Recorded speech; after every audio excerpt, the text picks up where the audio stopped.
আসলে আপনাদের মতো মাঠে কাজ করি না বা রিনিউয়েবল নিয়ে ডাইরেক্টলি কাজ করি না, কিন্তু যেহেতু আমার কাজের এরিয়া হচ্ছে এমপ্লয়মেন্ট, স্কিল, এবং আজকের এই টপিকস যেখানে বলা আছে যে creating 100K new jobs in renewable energy and role of youths in transition.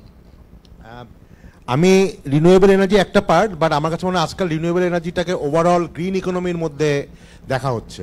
তো আমি একটু হয়তো এক্সপ্যান্ডও করব।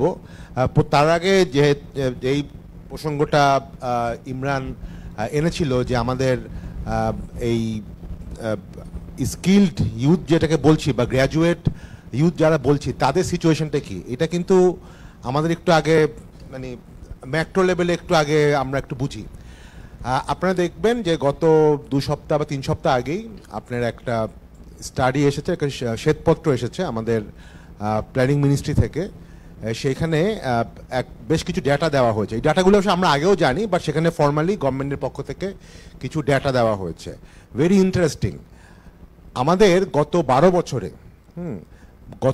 বছরে আমাদের number of graduates every year, আজ থেকে ধরেন আমি যদি বলি এটা 2024 সাল বা 23 সালের, আপনার 2010 সালে বাংলাদেশে প্রতি বছর গ্র্যাজুয়েট বার হতো 3 লাখের মতো, 3 লাখ। হ্যাঁ, এখন এই 12 বছরে এটা বেড়ে গেছে 7.5 লাখ। দেখেন, মাত্র 12 বছরে মানে 2.5 গুণ বেড়ে গেছে। আচ্ছা, এর কারণ তো আমরা অনেকেই জানি। একটা বড় কারণ হচ্ছে আমাদের এখানে প্রচুর ইউনিভার্সিটি তৈরি হয়েছে, প্রাইভেট ইউনিভার্সিটি, অনেক কলেজ আছে, জাতীয় বিশ্ববিদ্যালয়ের আন্ডারে প্রায় 2000-এর মতো কলেজ আছে। এই 7.5 লাখের মতো যে গ্র্যাজুয়েট, এর মধ্যে কিন্তু আবার 5 লাখই হচ্ছে আসলে এই বিভিন্ন ন্যাশনাল ইউনিভার্সিটির আন্ডারে এই 2 থেকে 2200-র মতো কলেজ আছে, এবং প্রতিটা জেলাতেই দেখবেন এরকম 10-15টা কলেজ আছে বা আরও বেশি আছে। তো এরা কিন্তু আমাদের এখানে গ্র্যাজুয়েট বার করছে, মানে ডিমান্ড না থাকা সত্ত্বেও বার করছে বিভিন্ন কারণে। আমাদের সোশ্যাল অ্যাসপিরেশনও আছে যে আগে হয়তো একটা কৃষকের ছেলে কৃষি করতো, এখন কৃষকের ছেলে ভাবে যে না, আমি তো সারা জীবন কৃষক থাকতে চাই না, জেলে চায় না তার ওটা। দেখা যাবে যে সে আগে একজন মানে যারা বিদেশে যায়, হয়তো দুবাইয়ে যে খুব নর্মাল ক্লিনারে কাজ করছে, সেও মনে করে যে না, মানে আমার ছেলে বা মেয়েকে কষ্ট করে হলো আমি একটা গ্র্যাজুয়েট করি। তো এই জন্য আসলে দেখা যাচ্ছে যে বেড়ে গেছে। তো আগে যেটা লেবার মার্কেট, প্রতি বছর আপনারা জানেন যে আমাদের 24 লক্ষের মতো লেবার বার হয়, আমাদের লেবার মার্কেটে জয়েন করে। আগে যেখানে গ্র্যাজুয়েটদের ছিল মাত্র 10 থেকে 15%, এখন এটা প্রায় 33 to 35%। তো এটা একটা বিশাল বড় সাপ্লাই বেড়ে গেছে। এখন আমরা যেহেতু আপনারা জানেন যেখানে যদি ডিমান্ড না বাড়ে, সাপ্লাই বাড়ে, তাহলে ঘটনাটা কি ঘটবে? যা ঘটার তাই ঘটেছে, হিউজ আনএমপ্লয়মেন্ট। পরশুদিনই একটা বিআইডিএস-এর একটা রিপোর্ট এসেছে যেখানে বলা হয়েছে যে জাতীয় বিশ্ববিদ্যালয়ে যারা পাশ করে তাদের 28% হচ্ছে, 28-29% হচ্ছে বেকার থাকছে। আমরা বিডি জবস থেকে গত 1 মাস আগে একটা মানে একটা অ্যানালাইসিস করেছিলাম, সেখানে দেখলাম এই নাম্বারটা আসলে বেশি, যেটা ইমরান বলল। গ্র্যাজুয়েটরা যারা পাশ করছে, এবং এটা শুধু ন্যাশনাল ইউনিভার্সিটি থেকে না, ইভেন পাবলিক ইউনিভার্সিটি এবং প্রাইভেট ইউনিভার্সিটি থেকে যারা পাশ করছে তাদের 50%-এর বেশি আসলে পাশ করার 2 থেকে 3 বছরের মধ্যে কোনো চাকরি পায় না।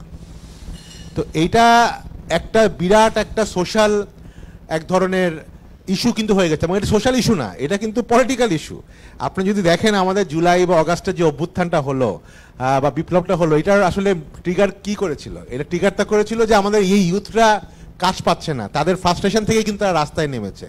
অতএব এখন হয়তো এই জিনিসটা এভাবে হয়েছে, কিন্তু এটার কিন্তু আরও মানে অন্যভাবে যেতে পারে, এটা আরও ডিস্ট্রাকটিভ হতে পারে, তাই না? আপনি দেখেন কিছু হলেই আপনার আজকে ঢাকা শহরে আসছি, আমি দেখলাম রাস্তা বন্ধ করে দিয়েছে। এখন দেখলাম কারা, মেনলি ইউথরা, কারণ তাদের চাকরি নাই।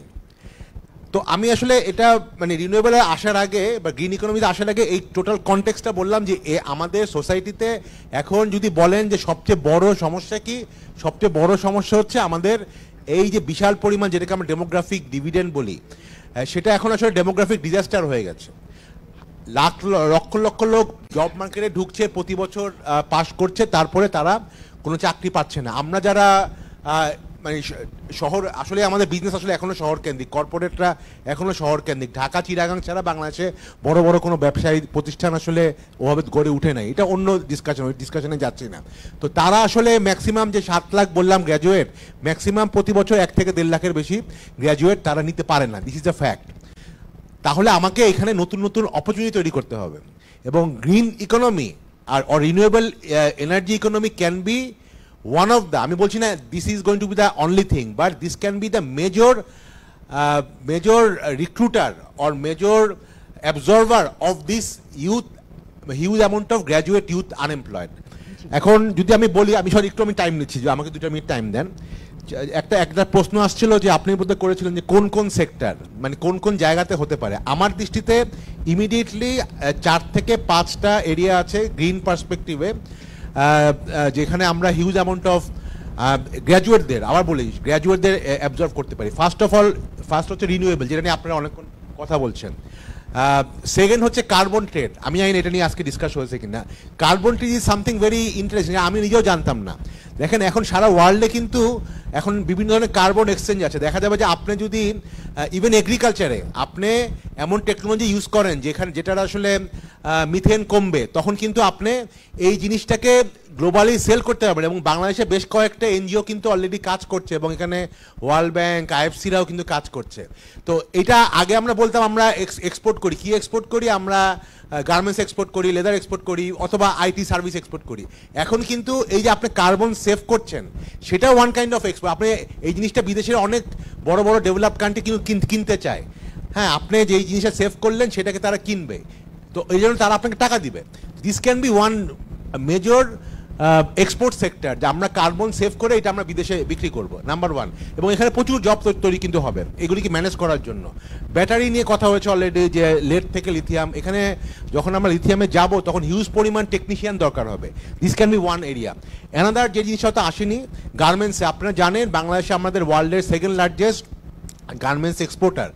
এখন এইখানে কিন্তু আপনার ইউরোপিয়ান ইউনিয়নে পার্টিকুলারলি তারা কিন্তু প্রচুর নতুন নতুন রেগুলেশন দিয়ে দিচ্ছে। আগামী 4-5 বছরের মধ্যে দেখবেন বাংলাদেশে যারা বড় বড় ইউরোপিয়ান ক্লায়েন্টস আছে, H&M থেকে শুরু করে সবাই, তারা বলবে তুমি যদি তোমাদের ফ্যাক্টরিগুলিকে গ্রিন করতে না পারো, আমরা তোমাদের থেকে গার্মেন্টস নিব না।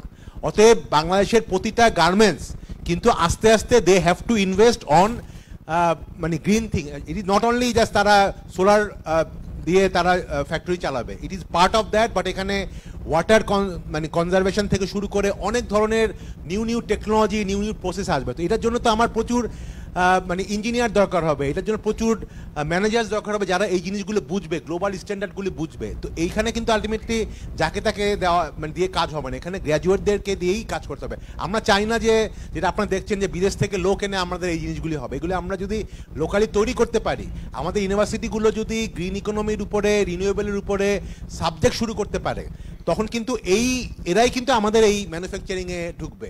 তো আমি আসলে ঠিক ইনফর্মাল বা মাইক্রো এন্টারপ্রাইজ পার্সপেক্টিভে গেলাম না, কারণ এটা আমার এক্সপার্টিস না। যেহেতু আমরা মাচ মোর বিজনেস বা কর্পোরেট নিয়ে কাজ করি, সেই জায়গাটা আমার কাছে মনে হয় there will be huge opportunity. But আবারও ঘুরে ফিরে আমরা যদি আমাদের স্কিল তৈরি করতে না পারি ইউথদের মধ্যে, ইউনিভার্সিটি বা কলেজগুলিতে এই স্কিলগুলো তৈরি করতে না পারি, বা ভোকেশনাল জায়গায় তৈরি করতে না পারি, তাহলে কিন্তু আমরা এই অপরচুনিটিটাও মিস করব। ধন্যবাদ।